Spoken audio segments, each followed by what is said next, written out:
Hello दोस्तों, मैं संदीप आप सबका अपने यूट्यूब चैनल ज्ञान आयुर्वेद में स्वागत करता हूं।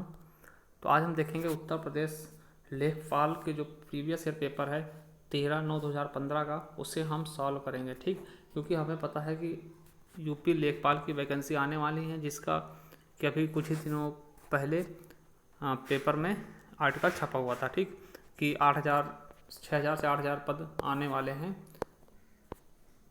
तो हम इसके बारे में देखेंगे कि किस प्रकार का पेपर पिछले साल पूछा गया था। ठीक, अगर आप नए हो हमारे चैनल पर, चैनल सब्सक्राइब कर लें और बेल आइकन जरूर प्रेस करें। तो चलिए शुरू करते हैं। देखिए, पहला क्वेश्चन है मुहावरे से। तो ऊंट के मुंह का जीरा होना, इसका मतलब क्या होता है कि बहुत अधिक खाने वाले को कम देना। ठीक, बहुत अधिक खाने वाले को कम देना। देखिए, एकदम इजी क्वेश्चन आया था। दूसरा क्वेश्चन, जूते चाटना। जूते चाटने का मतलब क्या होता है? जूते चाटना मुहावरे का अर्थ क्या होगा? घूस देना, जूतों को चमकाकर बनाना, चमकदार बनाना, या खुशामत करना, या इधर उधर घूमना। तो क्या हो जाएगा? खुशामत करना है। तो जूते चाट रहे हैं ना, तो मतलब क्या? खुशामत कर रहे हैं। ठीक, तो ये हो जाएगा हमारा सी ऑप्शन। अगला है काली घटा का घमंड घटा। देखिए यहाँ पर घटा शब्द 2 बार है, इसमें अलंकार बताना है। तो देखिए यहाँ पर क्या है कि घटा, देखिए एक बार ये आया, एक बार ये आया है ना। तो यहाँ पर कौन सा हो जाएगा? यमक अलंकार। एक घटा का होता है बादल, ठीक, और एक घटा का क्या हो जाएगा? कम होना। ठीक, तो इसीलिए यहाँ पर क्या हो जाएगा? यमक अलंकार। चलिए अगला देखते हैं। अखिया हर दर्शन की भूखी, कैसे रहें रूप रस रांची, ए बतिया सुन रूखी। तो इसमें कौन सा आपका रस है? ठीक, तो कौन सा रस है? देखिए यहाँ पर वियोग श्रृंगार रस हो जाएगा, जिसको हम विप्रलंभन श्रृंगार रस भी बोलते हैं। ठीक, विप्रलंभन रस भी बोलते हैं। ठीक है, याद रखेंगे। देखिए यहाँ पर क्या कह रहे हैं कि अखियाँ हर दर्शन के भूखी। अखियाँ क्या हैं? उनके दर्शन को भूखी हुई है ना, मतलब कि उनसे बिछड़ चुकी हैं। ठीक, तो उनसे मिलने के लिए बेचैन है। ठीक, तो यहाँ पर वियोग श्रृंगार रस हो जाएगा। चलिए अगला देखते हैं। निम्नलिखित में से तद्भव शब्द, मतलब हिंदी वाला शब्द छांटना है। प्रांगण, उद्देश्य, आश्रम और प्यास। तो आप लोग बता सकते हैं कि इसका सही आंसर क्या हो जाएगा। देखिए आश्रम, इसमें स्रा आया है और ये वा आया है, इसलिए इसमें, और ये अंकी बिंदी, ये सब क्या हो जाएंगे आपके तत्सम शब्द, और तद्भव क्या हो जाएगा? प्यास शब्द। ठीक, बहुत ही सरल था। देखिए उदय का विलोम शब्द क्या होगा? सबको पता है, उदय का अस्त हो जाएगा। एकदम सिंपल है। अगला, निम्नलिखित विकल्पों में से तत्सम शब्द का चयन करें। देखिए आपकी इस बार क्या करना है? तत्सम शब्द को हमें चयन करना है, तत्सम शब्द का। ठीक, तो क्या हो जाएगा? निकृष्ट। ठीक, निकृष्ट, अटारी अटालिका हो जाता है ना, तो इस तरीके से निकृष्ट हमारा सही ऑप्शन होगा, बी नंबर। चलिए अगला है कि निम्नलिखित वाक्यों में भविष्य काल को पहचानना। भविष्य काल क्या होता है? रहा होगा, गागी गे आएगा। ठीक, तो देखिए काट लिया, ये क्या है? भूत की बात करते हैं ना, भूत, ये मतलब सामान्य भूत हो जाएगा। ठीक, पढ़ने, मैं पुस्तक पढ़ने वाला था, ये भी भूत का है, वाला था। ठीक, बीत चुका था। ठीक, मैं आपका आभारी हूँ, ये चल रहा है, वर्तमान है। ठीक, मैं आपकी प्रतीक्षा करूंगा, तो हमारा डी ऑप्शन ही सही हो जाएगा। ठीक, ये है आपका भविष्य काल का उदाहरण। चलिए इसका हमने काल का वीडियो बना रखा, अगर आप लोग देखना चाहते हो देख सकते हो। वह अगले साल आएगा। देखिए इसमें आपको बताना है कि कौन सा कारक होगा। वो अगले साल आएगा। देखिए यहाँ पर अगले साल में हो सकता है ना, अगले साल को आएगा, है ना, तो को नहीं होगा। ठीक, कर्म तो होगा नहीं। ठीक, तो यहाँ पर क्या हो जाएगा? अधिकरण। ठीक, कौन सा कारक हो जाएगा? अधिकरण कारक। ठीक, अगले साल में आएगा। ठीक, अगले साल पर आएगा। ठीक, तो यहाँ पर आपका क्या हो जाएगा? अधिकरण कारक। ठीक, चलिए अगला देखते हैं। 10 नंबर देखते हैं। अत्यधिक जीवन में, देखिए इसमें क्या है? छपे हुए शब्द में शुद्ध की वर्तनी बतानी है। तो अत्यधिक का क्या करना है? शुद्ध वर्तनी बताना है। तो चलिए देखते हैं। ठीक, तो देखिए अत्यधिक किस तरह सही लिखा था? ये लिखा था अत्यधिक सही ये होता। ठीक, बाकी ये सब क्या है? गलत है, तो हमारा डी ऑप्शन सही हो जाएगा। अगला बात करते हैं त्रिवेणी की। तो त्रिवेणी में क्या होगा? त्रि, देखिए ये संख्यावाचक शब्द आया, त्रिवेणी। ठीक, तो यहाँ पर हमारा द्विगु समास हो जाएगा। ठीक, अगर त्रिनेत्र आता तो याद रखना, त्रिनेत्र आता तो बहुब्री होता, क्योंकि 3 नेत्र किसके हैं? शिव जी के। ठीक, अर्थात शिव जी 3 है नेत्र जिसके। ठीक, तो इसलिए समझ में बात आई। अगर 9 युवक आता, 9 युवक, देखिए यहाँ पे संख्यावाचक है, मगर 9 युवक आपका कर्मधारय समास होगा। ठीक, 9 मतलब क्या? नया। ठीक, तो याद रखेंगे संख्यावाचक भी भ्रम पैदा करते हैं, तो इसके लिए हमने वीडियो बनाई है, आप लोग देख भी सकते हैं। देखिए विद्वान का स्त्रीलिंग क्या होगा? तो विद्वान का स्त्रीलिंग क्या होता है? विदुषी होता है। वेरी सिंपल है। चाकू का बहुवचन क्या होगा? चाकू का बहुवचन क्या होगा? देखिए चाकू का बहुवचन चाकू ही होता है, ठीक, याद रखेंगे, चाकू, डाकू, ठीक, साधु, तो उनका बहुवचन वही होता है, ठीक है। चलिए अगला देखते हैं रिक्त स्थानों को पूर्ति करनी। देखिए माता जी को क्या होना चाहिए? शुभकांक्षा, शुभाकांक्षा, प्रणाम, या फिर स्नेह, या फिर आशीर्वाद। तो माता जी को क्या करोगे आप? भाई आशीर्वाद तो दोगे नहीं, स्नेह तो दोगे नहीं, है ना, शुभाकांक्षा दोगे नहीं, क्या होगा? प्रणाम, ठीक, अपने से बड़ों को क्या करते हैं हम? प्रणाम करते हैं। तो हमारा बी ऑप्शन सही हो जाएगा।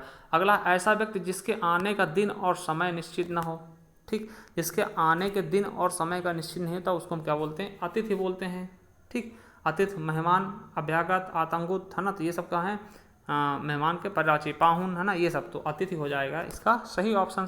चलिए स्वच्छ शब्द का पर्यायवाची शब्द बताइए। स्वच्छ का क्या होता है? एकदम निर्मल, ठीक, एकदम निर्मल, तो हमारा सी ऑप्शन सही हो जाएगा। देखिए नीरज मतलब कमल हो जाएगा, नीरज मतलब क्या होता है? बादल, पंकिल मतलब क्या होता है? मटमैला, गंदा, ठीक, तो हमारा सही ऑप्शन क्या हो जाएगा? निर्मल। चलिए अगला देखते हैं 17 से 18 में अनेकार्थी शब्द का, हाँ, अनेकार्थी शब्द बताना कि इसका दूसरा अर्थ क्या होगा। जैसे प्रमत्त और स्वेच्छाचारी, ठीक, इसका दूसरा अर्थ बता दीजिए। तो क्या हो जाएगा हमारा? 17 का बताना है तो उन्मत्त हो जाएगा, ठीक, उन्मत्त, ठीक। जिस तरह कनक, धतूरा, तो एक और क्या हो जाएगा? कनक का अर्थ तो सोना हो जाएगा, ठीक, पता होगा कनक, कनक के 100 गुनी, तो धतूरा और सोना होता है। चलिए 18 हो गया। 19, रीत अनुसार का संधि विच्छेद क्या होगा? रीत अनुसार का संधि विच्छेद क्या होगा? रीति धन अनुसार, रीति धन अनुसार, ठीक, तो हमारा डी ऑप्शन सही हो जाएगा। चलिए अगला देखते हैं, इसमें गलत क्या है वो बताना है। देखिए त्रुटि वाला शब्द हमें बताना है। मुझे कल 2 किलो लीची खरीदने हैं, ठीक, तो अगर इसमें त्रुटि है जिसको बता देना, इसमें त्रुटि है, ये अगर ये गलत लगता है, ये अगर कोई गलती नहीं है इस सेंटेंस में, तो आप कोई त्रुटि नहीं का ऑप्शन लगा सकते हैं। तो इसमें देखिए मुझे कल 2 किलो लीची खरीदने हैं, तो देखिए खरीदने नहीं होगा, ठीक, ये हमारा सी ऑप्शन हो जाएगा, गलत हो जाएगा। मुझे कल 2 किलो लीची खरीदना है होना चाहिए था, ठीक, क्योंकि मुझे है तो मुझे के लिए आप एक वचन का यूज कर सकते हैं, ठीक। तो ये था आपका हिंदी। चलिए आगे देखते हैं। देखिए हिंदी के 20 क्वेश्चन कंप्लीट हो गए, तो आगे देखते हैं। सॉरी, इसके 25 क्वेश्चन हैं टोटल। तो देखिए 21वां क्वेश्चन क्या है? अपनी अपनी किताबें बस्ते में डाल लो, अपने अपने किताबें बस्ते में डालो। देखिए यहाँ पे कौन सा त्रुटि है? तो ये हमारा पहला ही त्रुटि है ना, अपनी अपनी किताबें बस्ते में डाल लो ना, तो हमारा ए ऑप्शन ही गलत हो जाएगा। चलिए अगला देखते हैं। वह सप्रमाण के साथ अपनी बात बताएगा, वह प्रमाण के सहित अपनी बात बताएगा, वह सप्रमाण सहित अपनी बात बताएगा, वह प्रमाण सहित अपनी बात बताएगा। तो इसमें सही वाला ऑप्शन आपको चूज करना है। तो इसका सही ऑप्शन क्या हो जाएगा ये आपको बताना। देखिए इसका हमारा डी ऑप्शन सही हो जाएगा। देखिए वह प्रमाण सहित अपनी बात कहेगा। देखिए सप्रमाण के साथ में सहित नहीं लगाएंगे, ठीक, क्योंकि सा का मतलब सहित ही होता है ना। प्रमाण के सहित, तो प्रमाण के सहित नहीं होता, ठीक है, प्रमाण सहित होना चाहिए, ये भी गलत है। और सप्रमाण के साथ, सा के साथ में, सप्रमाण के साथ में हम साथ लगाएंगे नहीं, क्योंकि उसका अर्थ वही ही होता है ना, तो हमारा डी ऑप्शन सही हो जाएगा। चलिए अगला देखते हैं, इसमें क्या गलत है। वह एक विदुषी महिला है, ठीक, वह विदुषी महिला थी, वह एक विद्वान महिला है, वह एक महिला विद्वान थी।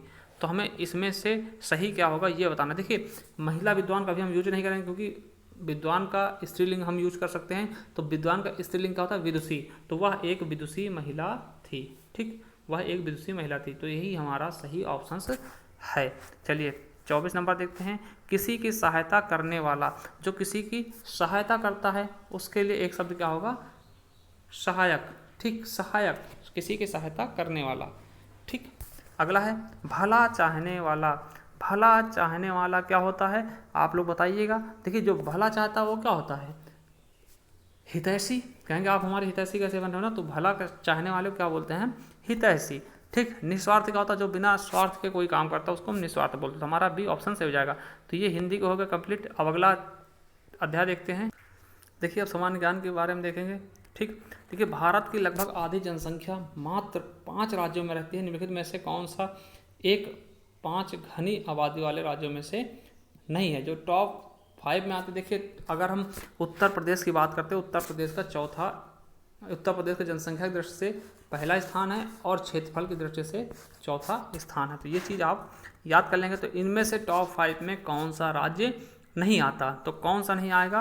केरल। केरल नहीं है, ठीक। केरल क्या है? साक्षर राज्य है, 100% साक्षर राज्य है, सबसे ज़्यादा साक्षरता वाला, ठीक। अगला, निम्नलिखित में से कौन अवध के कृषक आंदोलन के मेन नेता थे? तो कृषक आंदोलन के कौन थे? तो उसके बारे में बताना। तो कौन हो जाएंगे? बाबा रामचंद्र जी, ठीक। अगला है, वर्ष 2015 के सर्वोत्तम कल्याण संगठन पुरस्कार से सम्मानित किसको किया गया था? तो इसका सही ऑप्शन क्या हो जाएगा आपको बताना है। तो इसका सही ऑप्शन क्या हो जाएगा? National Union of Seafarers of India. तो हमारा सी ऑप्शन सही हो जाएगा। देखिए अगला क्वेश्चन देखते हैं। देखिए जब बात करते हैं कि लोक नायक के नाम से किसको जाना जाता है, तो जयप्रकाश नारायण जी को जाना जाता था। अगला है, निम्नलिखित में से कौन वर्तमान विश्व बैंक के अध्यक्ष कौन हैं? देखिए ये तो आपका करेक्ट क्वेश्चन था। अब आप इसके उस समय कौन थे? Jim Yong Kim. आपको ये बताना है कमेंट करके कि इस समय कौन है विश्व बैंक का अध्यक्ष। चलिए अगला है, अशोक के आक्रमण के दौरान कलिंग की राजधानी कौन सी थी? जब अशोक का आक्रमण हुआ था तो कलिंग की राजधानी कौन सी थी? तो तोसाली थी, ठीक, तोसाली। चलिए अगला देखते हैं, यांत्रिक ऊर्जा को वैद्युत ऊर्जा में रूपांतरित करने के लिए किसका प्रयोग किया था? जो यंत्र होता है उससे विद्युत उत्पन्न करने के लिए किसका प्रयोग किया था? तो आपको पता होगा डायनेमो, ठीक, डायनेमो बहुत ही इंपॉर्टेंट, डायनेमो मोटर है ना। मशरूम किसके उदाहरण हैं? तो मशरूम किसका उदाहरण होता है? जो मशरूम खाने वाला होता है वो किसका उदाहरण होता है? तो एक कवक का, ठीक, फंजाई का। चलिए अगला क्वेश्चन देखते हैं, निम्नलिखित में से कौन सा देश संसार में धान उत्पादन में दूसरा स्थान रखता है? तो धान के उत्पादन में आपको पता है कि भारत दूसरा स्थान रखता है। पहला कौन सा है? चीन। और अगर राज्य की बात करते हैं तो पश्चिम बंगाल धान में पहला स्थान रखता है, ठीक। चलिए भारत में पंचायती राज स्थापित करने वाला 2 राज्य कौन कौन से हैं? देखिए पहला आपको पता होगा कि नागौर जिला था राजस्थान का, ठीक, और दूसरा क्या होगा आपका? आंध्र प्रदेश। तो हमारा सही ऑप्शन अगर देखते हैं तो बी नंबर हमारा सही हो जाएगा, राजस्थान और आंध्र प्रदेश। चलिए अगला देखते हैं, हाल ही में किस देश ने नए U-14 अत्याधुनिक यान स्ट्राइक यान का चौथा सफल परीक्षण किया है जो परमाणु अस्त्र प्रदान करने में सक्षम है? तो हमारा कौन सा ऑप्शन हो जाएगा? चाइना। चलिए अगला है, भारत ने पृथ्वी के धरातल का कितना % घेरा हुआ है? तो भारत कितने % घेरा हुआ? ये बहुत ही इंपॉर्टेंट क्वेश्चन है और बहुत ही अच्छा क्वेश्चन है, याद रखेंगे। 2.4%। अगर विश्व मान लिया पूरा विश्व 100% है तो उसमें से 2.4% क्या है? केवल भारत, 2.4% ही भारत है और दूसरा सबसे बड़ा आबादी वाला देश है, ठीक है, चाइना के बाद, याद रखेंगे। अगला है, दिल्ली मेट्रो में अपनी प्रथम ड्राइवर रहित रेलगाड़ी किस देश से प्राप्त की थी? तो दिल्ली मेट्रो ने जो प्रथम ड्राइवर रहित मतलब जिसमें ड्राइवर नहीं होगा, बिना ड्राइवर के चलेगी, है ना, रेलगाड़ी, वो कहाँ से प्राप्त की थी?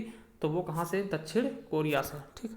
अगला है, 15 मार्च 2015 को badminton championship Swiss grand prix gold का विजेता कौन था? देखिए करंट क्वेश्चन आया था, करंट में भी कई क्वेश्चन पूछे गए थे, तो के श्रीकांत जी थे उस समय, ठीक। अगला है, काबिनी, हेमवती और अमरावती कौन सी नदियों की सहायक नदी हैं? तो ये याद रखेंगे, देखिए ये सब दक्षिण की हैं, ठीक है, दक्षिण की नदियां हैं, तो कौन हो जाएगा? कावेरी, ठीक। चलिए अगला क्वेश्चन देखते हैं। अगला, समान प्रावस्था में कंपायमान माध्यम के किन्हीं 2 सबसे निकटतम कणों के बीच की दूरी क्या होती है? तो उसको हम क्या बोलते हैं? तरंग दैर्ध्य, ठीक। अब 67 नंबर पर देखते हैं। तो 67 नंबर, शहरों के बाहर आर्थिक सुअवसर बनाने के लिए मॉडल शहरी आधारभूत संरचना और सेवाएं ग्रामीण केंद्रों की स्थापित करने का प्रस्ताव क्या था? उसको हम पूरा कहते थे ना, पूरा चलाया गया था। चलिए अगला है, 1857 के प्रथम स्वतंत्रता विद्रोह में भाग लेने वाली प्रसिद्ध महिला स्वतंत्रता सेनानी कौन थी? तो देखिए 1857 में किसने लिया था? बेगम हजरत महल ने, ठीक, बेगम हजरत महल ने, ठीक, याद रखेंगे। ये सरोजिनी नायडू राज्यपाल, ठीक, कस्तूरबा गांधी महात्मा गांधी से रिलेटेड, ठीक, भीखाजी खामा प्लेस, इनको क्रांतिकारी की माँ बोलते हैं। चलिए अगला है, गांधी जी ने भारत छोड़ो आंदोलन कब शुरू किया था? वेरी सिंपल सा क्वेश्चन है कि कब शुरू किया था? 1942 में भारत छोड़ो आंदोलन चलाया गया था। अगला है, राष्ट्रीय आय को प्रायः कहा जाता है? राष्ट्रीय आय को प्रायः कहा जाता है तो क्या कहते हैं? NNP/FC, ठीक है, चलिए अगला है, गदर क्रांति आरंभ होने का सबसे प्रमुख कारण क्या था।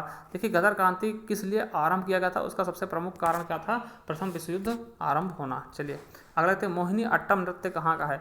मोहिनी अट्टम कहाँ का है, तो केरल का है। ठीक, अगला है, निम्नलिखित में से कौन सा मेरु राज्य का एक महत्वपूर्ण कार्य है। तो मेरु राज्य का सबसे महत्वपूर्ण कार्य क्या करता है, ये प्रतिवर्ती क्रियाओं का नियंत्रण करता है। चलिए अगला देखते हैं, उपराष्ट्रपति को अपना कार्यकाल समाप्त होने से पूर्व अपने पद से हटने का अधिकार निम्नलिखित में से किसके पास है। हटाने का अधिकार किसके पास है, उच्चतम न्यायालय, राष्ट्रपति, लोकसभा या फिर राज्यसभा के पास। तो किसके पास है, राज्यसभा के पास। देखिए उपराष्ट्रपति क्या होता है कि राज्यसभा का सभापति होता है। ठीक, तो इसीलिए किसके पास हो जाएगा, डी नंबर हमारा सही हो जाएगा। अगला, निम्नलिखित में से किसका प्रशांतक औसत के रूप में प्रयोग किया जाता है। ठीक, तो किसका प्रयोग किया जाता है, तो वैलियम का। ठीक, किसका, वैलियम का। चलिए अगला देखते हैं 76 नंबर क्वेश्चन। देखिए 76 नंबर क्वेश्चन से स्टार्ट होता है आपका ग्रामीण विकास। देखिए बहुत ही इंपॉर्टेंट है, तो चलिए इसको हम देखते हैं। देखिए इंदिरा आवास योजना जो चालू हुई थी उसमें केंद्र और राज्य में कितने अनुपात का बंटवारा था, मतलब कि कितना पैसे केंद्र दे देगा, कितने पैसे राज्य सरकार देगी। तो कितना था, 75-25। देखिए 75% जो ये इंदिरा आवास योजना थी इसमें 75% केंद्र खर्चा करेगी और 25% राज्य सरकार। जैसे समझिए जैसे अभी होता ये योजना तो 75 रुपये, 100 रुपये अगर खर्च होते, 100 में से 75 रुपये मोदी देते और 25 रुपये योगी सरकार खर्च करती। ठीक, तो इस तरीके से बंटवारा किया गया था।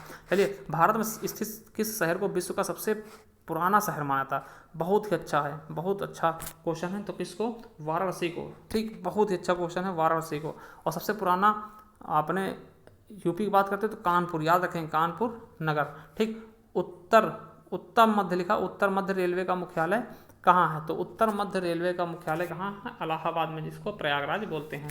ठीक, अगला है, चमड़े की वस्तुओं के लिए प्रसिद्ध जिले कौन कौन से हैं, तो आगरा और कानपुर, सबको पता है। ठीक, चलिए भू कृषि का रिकॉर्ड कौन सा है, भू कृषि का रिकॉर्ड क्या कहलाता है, तो क्या होता है, गिरदावरी। ठीक, गिरदावरी। ठीक, याद रखेंगे, इसके लिए हमने एक वीडियो बनाई है। ठीक, तहसील स्तर पर सरकारी निकायों को क्या कहा जाता है, जो तहसील स्तर होते हैं वहाँ पर सरकारी निकायों क्या कहते हैं, तो पंचायत समिति। ठीक, अगला है, उत्तर प्रदेश में कितने जिलों में विभाजित किया गया, तो 75 जिले हैं टोटल उत्तर प्रदेश में। ठीक, याद रखेंगे, उत्तर प्रदेश के निम्नलिखित शहरों में से किससे पीतल की उत्पादों के लिए, तो पीतल के उत्पाद के लिए बहुत ही इंपॉर्टेंट क्वेश्चन, मुरादाबाद। ठीक, अगला 2011 की जनगणना के अनुसार उत्तर प्रदेश का सबसे अधिक जनसंख्या वाला जिला कौन सा है। देखिए 2011 के अनुसार जो सबसे अधिक जनसंख्या वाला जिला है इसमें से पूछा गया। वैसे ये क्वेश्चन क्या होना चाहिए, गलत, क्योंकि इसमें से अगर सर्वाधिक जनसंख्या वाला जिला पूछा गया है तो यहाँ पर आपको पता होगा कौन सा होगा, इलाहाबाद। ठीक, मगर यहाँ पर इलाहाबाद नहीं तो कानपुर को इसमें सही माना गया था। ठीक, चलिए अगला है, कौन सी उपभाषा राज्य के पश्चिम भागों, रोहिलखंड और ऊपरी दोआब में बोली जाती है। देखिए ये बोली से क्वेश्चन आया है और अभी हम बोली के बारे में ही पढ़ा रहे हैं। ठीक, तो कौन सी, खड़ी बोली। ठीक, रोहिलखंड में खड़ी बोली।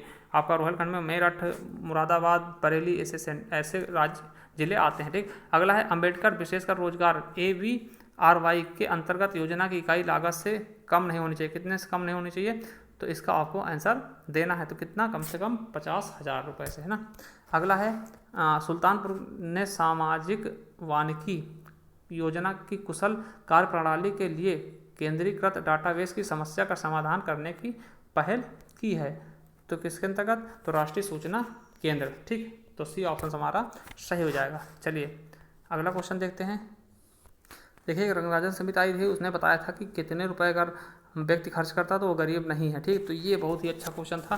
देखिए बहुत सी समितियां आती रहती हैं, तो रंगराजन समिति के हिसाब से अगर जो भी व्यक्ति 32 रुपये खर्च करता है वो गरीब नहीं है। ठीक, वो गरीब नहीं है। ठीक, तो 32 आपका सही ऑप्शंस है।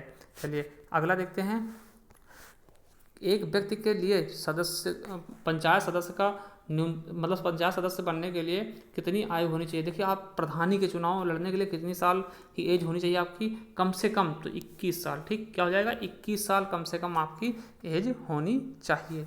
चलिए अगला है, उत्तर प्रदेश के उच्च न्यायालय के मुख्य न्यायाधीश की नियुक्ति कौन करता है। तो उत्तर प्रदेश के उच्च न्यायालय के मुख्य न्यायाधीश की नियुक्ति कौन करता है, तो भारत के राष्ट्रपति, सभी जगह के। ठीक, ऐसा नहीं उत्तर प्रदेश के ही।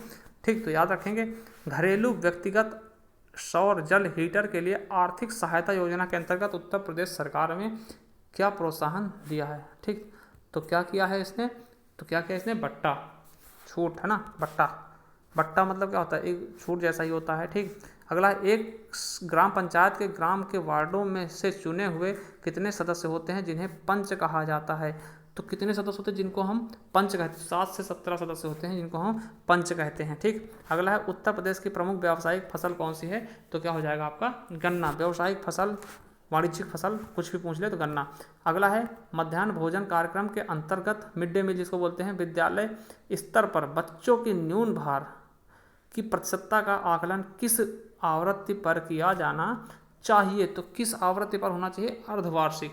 किस पे होना चाहिए, तो अर्धवार्षिक पे, ठीक। अगला है, उत्तर प्रदेश में एक वर्ष में न्यूनतम कितनी ग्राम सभा की मीटिंग होनी चाहिए। देखिए उत्तर प्रदेश की जो न्यूनतम, इसका कहने का मतलब यह है कि न्यूनतम मतलब कि कम से कम कितनी मीटिंग होनी चाहिए, ठीक। तो एक वर्ष में न्यूनतम कितनी मीटिंग होनी चाहिए, इसके बारे में ये बताया जा रहा। तो कम से कम 6, मतलब हर 2 महीने पे एक मीटिंग होनी ही चाहिए, ठीक। हर 2 महीने पे एक मीटिंग होनी चाहिए, ठीक। अगला है, मनरेगा के अंतर्गत सामग्री संगठन के मामले में केंद्र और राज्य सरकारों द्वारा किए गए निधिकरण का अनुपात क्या है। तो कितने कितने परसेंट केंद्र, कितने परसेंट राज्य सरकार देगी। तो 75 और 25, हमने वही बताया था कि जैसे इस समय अगर होगा तो 75% मोदी सरकार देगी और 25% क्या योगी सरकार देगी यूपी में, ठीक।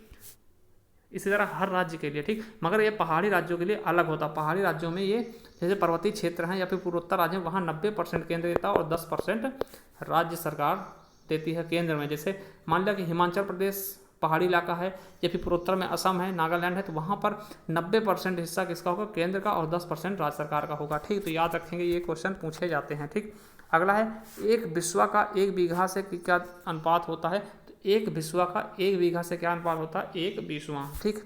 अगला है, 1 एकड़ कितने वर्ग गज के बराबर होता है। तो 1 एकड़ कितने वर्ग गज के बराबर होता है, तो 4840। अगला है, जिला अस्पतालों के लिए भारतीय लोक स्वास्थ्य मानकों के अनुसार 10 लाख जनसंख्या वाले प्रत्येक जिले में कम से कम कितने बिस्तर होने चाहिए। अगर कहीं की जनसंख्या कितनी है, 10 लाख, तो कितने बिस्तर होने चाहिए, कम से कम कितने बिस्तर होने चाहिए, तो 300 बिस्तर उसमें होने ही चाहिए, ठीक। अगला है, NREGP का पूर्ण रूप क्या है। NREGP का पूर्ण रूप क्या है, ठीक। तो क्या हो जाएगा, इसका पूरा नाम सही से क्या हो जाएगा, राष्ट्रीय ग्रामीण रोजगार गारंटी कार्यक्रम। तो क्या हो जाएगा, राष्ट्रीय ग्रामीण रोजगार गारंटी कार्यक्रम। ये थे इसके 100 क्वेश्चन, ठीक। हमने मैथ का पोर्शन सॉल्व नहीं किया है, तो आपको हम दिखाते हैं थोड़ा। देखिए मैथ का क्वेश्चन है, मैथ लगाने में थोड़ा सा दिक्कत होगी, है ना। जैसे कि इसमें आप एस वाला फार्मूला लगा के S-A S-2 लगा करके इसको सॉल्व कर सकते हैं। देखिए इसका हम, अगर आपको PDF चाहिए तो आप कमेंट कर देना, हम आपको ये PDF प्रोवाइड करा देंगे, जिससे आप मैथ आराम से लगा लेना, अपने हिसाब से लगा लेना। अगर नहीं आता तो आप हमसे पूछ भी सकते हैं क्वेश्चन, कोई जो क्वेश्चन, क्योंकि इसमें बताना पॉसिबल नहीं होता, ठीक। तो ये देखिए इस तरह के क्वेश्चन आपके मैथ के, ठीक। ये देखिए लासा का है ना, लासा गुणे मासा पहली संख्या इंटू दूसरी संख्या करके ये समचतुर्भुज का क्वेश्चन है। ये आपके हिस्सेदारी का है, पार्टनरशिप का है, ये समद्विबाहु त्रिभुज का है। देखिए ये वर्क एंड टाइम का और CI का है, ठीक। इसी तरह से देखिए क्वेश्चन बहुत सारे पूछे गए हैं, तो आप इसको पुश करके या फिर हमसे PDF मांग सकते हैं, तो हम आपको PDF इसका प्रोवाइड करा देंगे। चलिए आपको करना क्या है, अगर आप हमारे चैनल पर नए हैं तो चैनल सब्सक्राइब कर ले और बेल आइकन जरूर प्रेस करें, क्योंकि इसी तरीके के हम सॉल्व पेपर आपके लिए पहुंचाते रहेंगे। और हम UPSI लेखपाल के लिए टारगेट करके हिंदी की वीडियो ला रहे हैं आपके लिए, तो हिंदी की वीडियो ज़रूर देखें आप। थैंक यू, धन्यवाद। अगर वीडियो आपको पसंद करे तो उसे लाइक कर देना। Thank you.